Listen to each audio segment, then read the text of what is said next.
Friends, happy midsummer to all my Swedish friends out there. I didn't make a video for a long time, but I would like to show you something now. We have here a young male moose. He's Hercules. Oh man, it's good. Eat it. Yeah. As you can see, new more antlers are coming out of his head there, and they are covered with this velvet. This velvet will help him to send nutrients so the antlers can grow.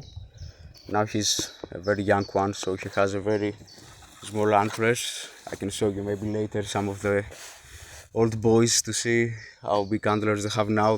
Now this period they grow 1 to 2 centimeters every day. They started growing from March. They will be at their full size end of August here in Sweden.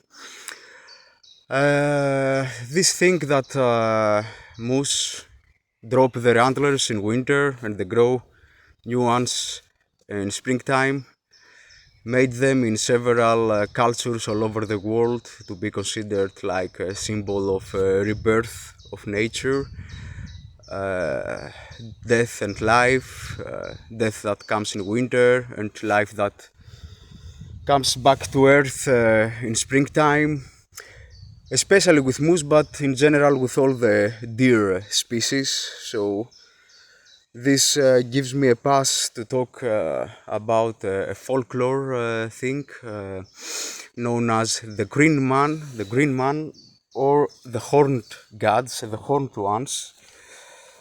Uh, Here she comes again. Come on. Do you want to eat something? No. Okay. All over Europe, we have this archetype of this forest deity, usually interpreted with foliages like branches and leaves coming all over the face, the mouth, the ears, ivy, twigs and stuff. It became a thing during the Middle Ages in several cathedrals and churches around Europe. The masons to build those carvings on the marbles or on the stones of the churches with these uh, grotesque faces, with long-haired men with foliages, with branches coming out of their mouth, you know, very forest-like spirits. And usually those entities, those carvings had stag antlers or horns. Uh, it was this aristocrat that said that probably this thing was something like a survival of pagan deities into Christianity, you know. Like because like in the Greco-Roman world we have the great god Pan.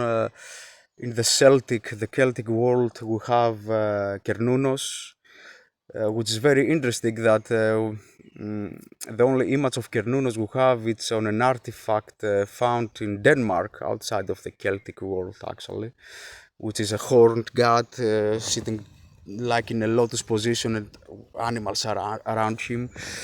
So all these deities, all these archetypes are the horned ones are related with this entity, as we call the Green Man. This aristocrat lady Regnant call him the Green Man because several pubs around the Wales had him on the entrance or on their signs, and usually those pubs had the name the Green Man, you know. And we found out that also we had around Europe these festivities after harvest that people were dressing with leaf costumes and leaf masks and burning a straw man. You know, they were making a person out of straw and putting fire out of it, like for fertility, to survive during winter and come back in springtime. The anthropologist James Fraser puts these archetypes, these motifs into what he calls the corn kings. That, like the Germanic tribe, the Celtic people, and all over, almost mostly in Europe, we have these folk traditions with people burning their king after the harvest. With it was usually a straw man they made to represent the most precious person of the community, and they were burning him down. George Bataille, I guess, would have to say a lot about this potlatch. This expenditure to burn your most valuable thing or person that you possess. Anyway, here in Sweden today is Midsummer. Is a Midsummer festival. For you that you are outside of Sweden, maybe you don't know, they make this pole, which is covered with leaves and flowers, and it's stick in the earth, and people dance around and eating strawberries and strawberry cakes and stuff. And they say that this pole represents a phallic symbol that fertilizes the earth. I, I can see there are a lot of resemblance with the green man and the horned ones, because that's what they were representing, a fertility god or entity, that the sacred male energy of nature that was fertilizing the female part of the wilderness. There is also this theory, which is, I'm a fan of it, that if we see it like historically or anthropologically, when the Indo-European steppe herders came from the Pontic steppes to Europe, they brought with them, the European steppe herders are connected with the Siberian hunter-gatherers, like they came from them. And they brought from Siberia this elk worship and moose worship and antlered gods from there. And when these steppe herders came into Europe, they found here an agricultural culture with female goddesses, fertility goddesses of the farmers, and them, the herders, the antlered ones, the male energy found these female matriarchal goddesses here, and they fertilized them. So yeah, the European cultures in a way are this the result of this mating, and the green man originates from there. It's at the same time a shepherd, a herder, like Pan. Pan was the god of the wilderness and the herders in ancient Greece and Rome. Hey man, he's Helge here, as you can see, he has much more bigger antlers. They grow now. They have this velvet around for blood to send nutrients. End of August, when his antlers will be at the full size, he will find a tree and shed this velvet away, and just bone material will stay there. Come on, it's really good food. Why you don't gonna? Why are you so suspicious?